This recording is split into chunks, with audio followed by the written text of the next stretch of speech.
الحمد للہ رب العالمین والصلاة والسلام علی سید المرسلین اما بعد فاعوذ باللہ من الشیطان الرجیم بسم اللہ الرحمن الرحیم۔ بک صحیح مسلم حدیث نمبر 146، انٹرنیشنل نمبر 30، اسٹیٹس صحیح۔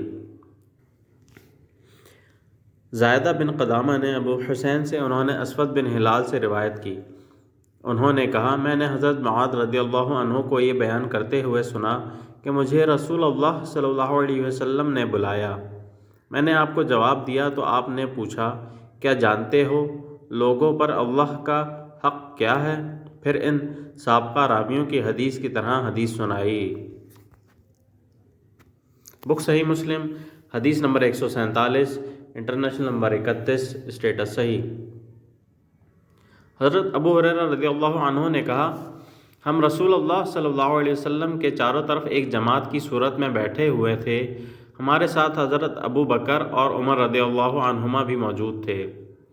رسول اللہ صلی اللہ علیہ وسلم ہمارے درمیان سے اٹھے اور کسی طرف چلے گئے، پھر آپ نے ہماری طرف واپسی میں بہت تاخیر کر دی تو ہم ڈر گئے کہ کہیں ہمارے بغیر آپ کو کوئی گزندہ نہ پہنچائی جائے۔ اس پر ہم بہت گھبرائے اور آپ کی تلاش میں نکل کھڑے ہوئے۔ سب سے پہلے میں ہی گھبرایا اور رسول اللہ صلی اللہ علیہ وسلم کو ڈھونڈنے نکلا، یہاں تک کہ میں انصار کے خاندان بنو نجار کے 4 دیواری فصیل سے گھرے ہوئے ایک باغ تک پہنچا اور میں نے اس کے ارد گرد چکر لگایا کہ کہیں پر دروازہ مل جائے، لیکن مجھے نہ ملا۔ اچانک پانی کی ایک گزرگاہ دکھائی دی جو باہر کے کنویں سے باغ کے اندر جاتی تھی، ربی آب پاشی کی چھوٹی سی نہر کو کہتے ہیں۔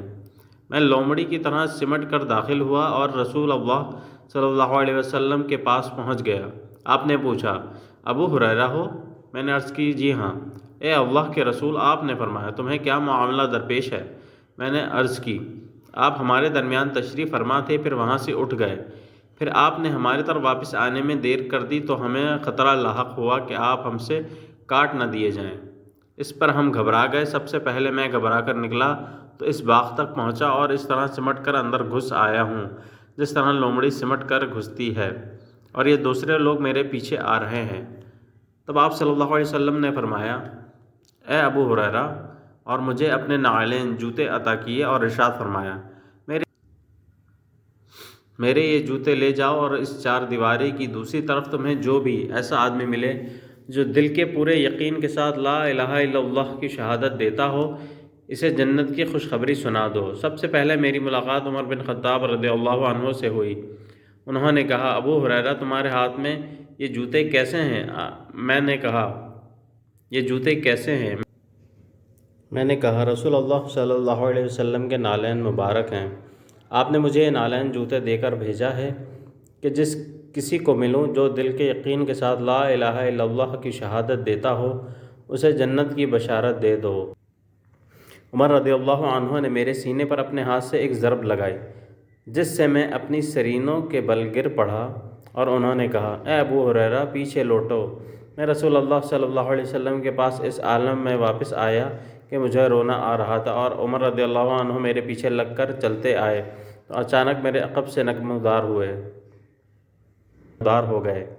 رسول اللہ صلی اللہ علیہ وسلم نے مجھ سے کہا اے ابو ہریرہ تمہیں کیا ہوا؟ میں نے عرض کی میں عمر سے ملا اور آپ نے مجھے جو پیغام دے کر بھیجا تھا میں نے انہیں بتایا تو انہوں نے میرے سینے پر ایک ضرب لگائی جس سے میں اپنی سرینوں کے بل گر پڑا اور مجھ سے کہا کہ پیچھے لوٹو۔ رسول اللہ صلی اللہ علیہ وسلم نے فرمایا عمر تم نے جو کیا اس کا سبب کیا ہے؟ انہوں نے عرض کی اللہ کے رسول آپ پر میرے ماں باپ قربان ہوں کہ آپ نے ابو ہریرہ کو اس لیے اپنے نعلین دے کر بھیجا تھا کہ دل کے یقین کے ساتھ لا الہ الا اللہ کی شہادت دینے والے جس کسی کو ملے اسے جنت کی بشارت دے۔ آپ صلی اللہ علیہ وسلم نے فرمایا ہاں۔ عمر رضی اللہ عنہ نے عرض کی تو ایسا نہ کیجیے، مجھے ڈر ہے کہ لوگ بس اسی شہادت پر بھروسہ کر بیٹھیں گے، انہیں چھوڑ دیں گے، وہ عمل کرتے رہیں۔ رسول اللہ صلی اللہ علیہ وسلم نے فرمایا اچھا تو ان کو چھوڑ دو۔ بک صحیح مسلم حدیث نمبر 148، انٹرنیشنل نمبر 32، اسٹیٹس صحیح۔ قتادہ نے کہا ہمیں حضرت انس رضی اللہ عنہ نے حدیث سنائی کہ رسول اللہ صلی اللہ علیہ وسلم نے حضرت معاذ رضی اللہ عنہ سے جب وہ پالان پر آپ کے پیچھے سوار تھے۔ فرمایا اے معاذ، انہوں نے عرض کی میں بار بار حاضر ہوں اللہ کے رسول، میرے نصیب روشن ہو گئے۔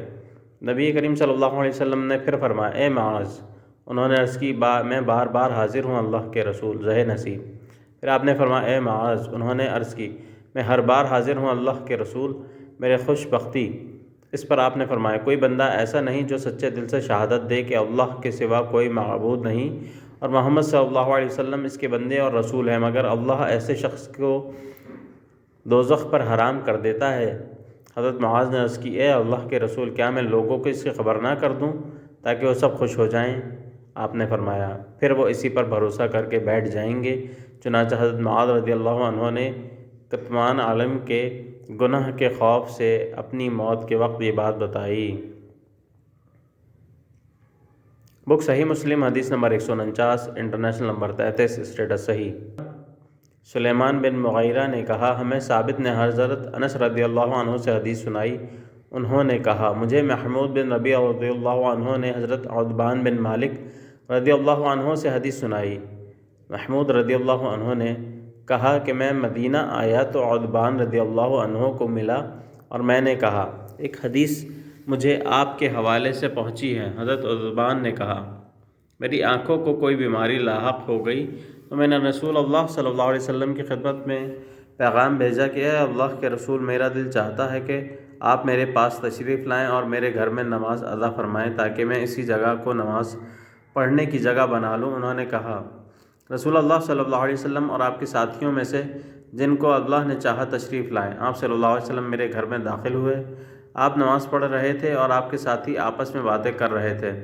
انہوں نے زیادہ اور بڑی بڑی باتیں مالک بن دخشم کے ساتھ جوڑ دیں اور وہ چاہتے تھے کہ رسول اللہ صلی اللہ علیہ وسلم اس کے حق میں بد دعا فرمائیں اور وہ ہلاک ہو جائے، اور ان کی خواہش تھی کہ اس پر کوئی آفت آئے۔ رسول اللہ صلی اللہ علیہ وسلم نماز سے فارغ ہوئے اور پوچھا کیا وہ اس بات کی گواہی نہیں دیتا کہ اللہ تعالیٰ کے سوا کوئی معبود نہیں اور میں اللہ کا رسول ہوں؟